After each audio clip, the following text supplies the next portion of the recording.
Hey guys, Ixalan Magic here, and you know where we're going with this one. It's time for part 3. We're going to cover the black cards that would be good at the pre-release. Now I've got to say, as a whole, it looks pretty bad for black. I mean, it's not like they're bad cards in general, it's just a lot of stuff that relies on a lot of other stuff, so that would be constructed only. I mean, basically, you're only using half the card if it says, oh, every time a vampire does this. Well, if you don't have all vampires, it's not going to work. And that's how a lot of them are, but I wouldn't just write off the color because, well, here's 14 reasons why. So let's start with Fathom Fleet Captain. This one's pretty good. It's a 2-1 for 2 with Menace, so that's already really good. And then whenever it attacks, if you control another non-token pirate, you may pay 2, and if you do, create a 2/2 black pirate creature token with Menace. I mean, even if I had, like, 2 or 3 other pirates, I would throw this in. Because honestly, a 2-1 for 2 with Menace is just not that bad in general. I mean, it's pre-release. You set the bar pretty low. But then, if you even just control another pirate, you didn't even have to swing with it. Boom. Here comes another token, and it has Menace. I mean, that's virtually unblockable when it comes to the pre-release. So this could get out of control really, really quickly. And then if it doesn't, hey, it's still a 2-1 with Menace for 2. So, yeah, not bad. Next up is Ixalan Freebooter. Freebooting, of course, is when you take a viral video that's popular on YouTube, download it, and then upload it without the owner's permission onto Facebook. So obviously those are viral videos that she's holding the artwork. Anyway, it's a 1-2 for 2 that's flying, so it's already, okay, 1 damage in the air, whatever. Not that exciting, but not that bad. But when it enters the battlefield, target opponent reveals his or her hand. You choose a non-creature, non-land card from it and exile that card until Ixalan Freebooter leaves the battlefield. So that's even more motivation for them to kill this card, and this card really isn't worth wasting a kill spell. It's a lightning rod. You guys know what a lightning rod is at this point, hopefully.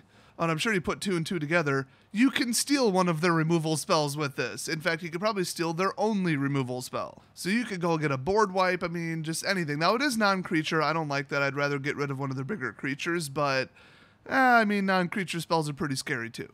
So next up, the very creepy-looking Skittering Heartstopper.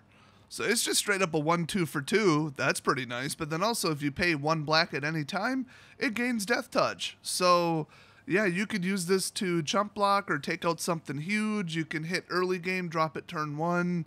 There's nothing too amazing about it. It's just good. Next up, the return of a card that I really was hoping they would never print again. It's Duress. Well, at least it's not Thoughtseize. Target opponent reveals his or her hand. You choose a non-creature, non-land card from it. That player discards that card.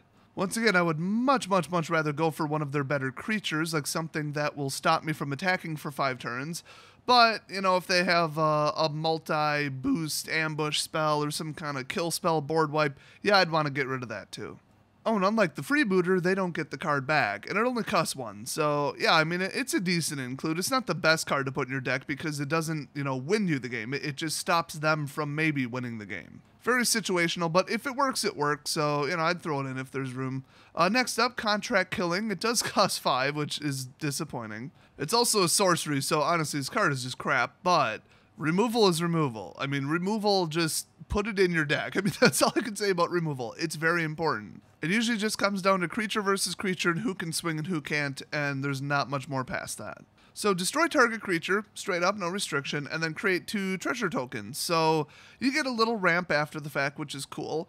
I'm pretty sure the actual use of this card and the other blue one that's almost identical, it would seem you put it in a treasure deck and then you sack like 1 or 2 or 3 treasures to cast this, and then you get like a 2 to 3 cost kill spell, and then you get 2 treasures back. So that is what I'm assuming the intended use of this is. But at the pre-release, you might get to 5. I mean, 5 is outrageous, but I mean, if they've got something you can't handle on the board, there's no amount of mana that's too much, assuming you actually have sufficient mana to cast it. So next up, we've got the most poorly drawn version of Vraska I've ever seen, punching through a ship, maybe? It's just weird. This is just a weird card. Anyway, it's an instant that costs 2 as an additional cost to cast Costly Plunder, sacrifice an artifact or creature. That's pretty rough, but draw 2 cards. So this is conditional. This is not an automatic include. I mean, 2 cards are really nice. You're ditching 1 card to get 2. I mean, all right, I guess it's not technically a cantrip, but if you can overdraw, or I should say outdraw your opponent, your chances of getting a card to stop them or a creature that they can't handle are higher, if your deck actually has something like that in it. If there's no reason to go through your deck at a high rate of speed, then I wouldn't bother with this. The other thing is, I mean, okay, you could maybe sack a 1/1 that you don't need, but I mean, there's almost no such thing as a creature you don't need at the pre-release. You could always triple block, you know, and that's always the threat. Now, an artifact, who cares? I mean, why would you put a vehicle in the first place? But besides that, I don't know, there's maybe some equipment. I didn't look too close at the spoilers, but there doesn't seem like there's a whole lot of artifacts. But boy, can you generate the treasures, especially with black. So yeah, ditch 1 treasure. Okay, pretend the spell costs 3, and there you go. So it's not an amazing card, but if you've got like a giant game-ending mythic and you just want to get to it, this is one way to do it. Oh, and in black, it's one of the only ways to do it, so that's why I featured it. Now, next up, we've got Vraska's Contempt. Apparently, she's turning a guy to stone because she's a Gorgon. I honestly didn't know she could do that. So it costs 4, it's an instant, and then you exile target creature or planeswalker and gain 2 life. Now, there's a spell, okay? 4 is a little much, but the 2 life gain, that's just nice. And it's an instant, it is double black, but I mean, it's only 50% black, so if you're playing 50% black and 50% white, you know, there you go. You can basically ignore it. That's just in general. Okay, it might come up. But yeah, I mean, you can take out a planeswalker with it. That's cool. Otherwise, creature kill, classic, and it's not sorcery. I mean, it's just a damn good spell. Hey, next up, we finally got a mythic, and it's not that good. Fleet Ravager. Costs 5, and it's a 4/4 with Menace and Death Touch. Now, think about that for a second. They have to double block it or more, and you only have to deal 1 damage to each blocker. I mean, assuming they double blocked, it's still a trade, but I guess if they blocked with like a 1/4 and like a 2/6, you could take them both out. Also, if you granted it trample, oh my god. Kind of hard to do in black though. But when it enters the battlefield, each player, including you, loses 1/3 of his or her life rounded up. I mean, I don't even know what to say about that. That's a thing that happens, I guess. Doesn't really help you, doesn't really help them.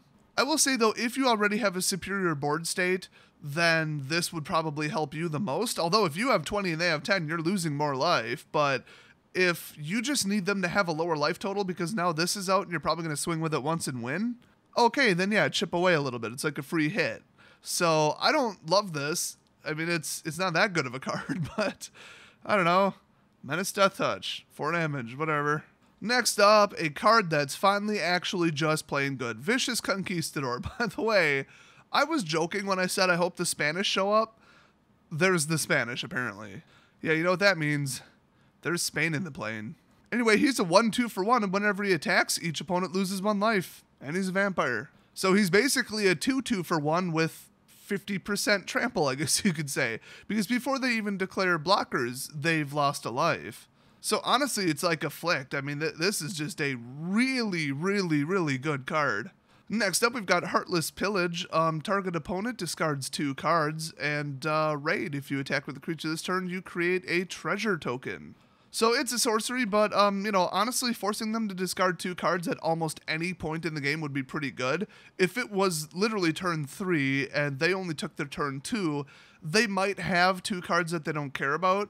But honestly, if they're like, okay, I need these cards, I guess I'll toss a land into the graveyard and a 6-cost creature because we're far away from that. That's going to come back to bite them late game because then they won't have them. They won't have the expensive creature or the way to pay for it. Now, if it's like turn 9 and they only have 2 cards left in hand, they got to kiss both of them goodbye, and they could be sitting on a board wipe or, you know, an insanely amazing creature that they're 1 away from casting. So, yeah, 2 cards for 3 mana, that is really good. You know, ignore the whole treasure thing. It would be nice if it went off, but damn. Next up, Deadeye Tracker, another 1 cost, and actually the sheer volume of cards that are really, really good that are 1 costs is actually bad because what goes with 1 cost? Well, a card draw, because otherwise, I cast 4 of them on 1 turn. Now I'm out of cards. Now what do I do? Because they're good, but none of them are that good. Like, they're like turn 1 good, but they're not turn 10 good. This one, though, this is actually interesting. He won't stay a 1/1 necessarily, because if you pay 2 and tap him, you can exile 2 target cards from an opponent's graveyard. So assuming they have that many in the graveyard, that's not a given. Then it explores. So he might get a 1/1 counter, or you might get another land eventually on the battlefield. Either way, doing that every single turn, that's just good. I mean, I would just ignore him as a creature and just keep tapping him over and over and over. Next up, Dire Fleet Hoarder. It's another pirate. It's a 2/1 for 2. So like I said, a lot of weak, low-cost creatures. I mean, they're good, but you're going to need something on the top end too. Whenever it dies, create a treasure token. So there you go. I mean, the attack power equals the casting cost, which is always good. If it equals or exceeds it, that's considered good. And then it only has 1 toughness. So yeah, you'd almost want it to die at some point so you can use it as a ramp card. So it's not quite like an Elvish Mystic where it's automatic, but you know, still 2 damage for 2 while it does something constructive. That's just solid. Next up, Deadeye Tormentor. It's a 2/2 for 3, but with raid. And when it enters the battlefield, if you attack with a creature this turn, target opponent discards a card. Now, if you were to get all these discard effects and make them cumulative in your deck, you would just shred them. I mean, they just would not be able to respond. Now, the problem is, only a couple of them are your choice, and even then it's restricted. So when you make it their choice, the absolute most crucial, most powerful card is staying in their hand, obviously. Well, unless they have no choice. So, yeah, I don't like the fact that he's a 2/2 for 3, and then if you couldn't have attacked because all your creatures are dead, you get absolutely nothing out of this card. That's actually why I didn't like Raid in the first place. But next up, you guys knew this was coming. Walk the Plank. Destroy target non-merfolk creature for 2. As much as I really want to blow up every merfolk I see because they're just an absolute pile of crap, still, this is a 2-cost kill spell. It kills almost anything. Use it. And that is it for black. So even with those being the best of the best, that's a pretty weak lineup. I mean, black is going to be the absolute last color I look at, last option, just because it's so low costed. There's just nothing good in it. And it's like, if all of my other colors are defective, I guess I'll go with black just if it has like enough creatures, but my chances of winning would go down the toilet because there's just nothing good in black. So keep that in mind. I mean, usually I'd say don't go into the pre-release with a preconceived notion of what you're going to play. Don't just say, I'm going to play Merfolk, I'm going to play white, I'm going to play blue, I'm going to play all flyers. No, look at your pool and then decide what to build, because your pool could be just anything. I mean, it could go anyway. I mean, you could get completely burned on the white cards and just pull absolute garbage in white, or just not enough white, and then you can't go white. So don't plan on it. But to save time, just mathematically and logically, before you've even really seen the cards, I would just consider black last. So hopefully that tip helps, and watch for the next colors. Hopefully they're not as bad as black, but I feel like red's kind of weak. So I'll see you guys next video.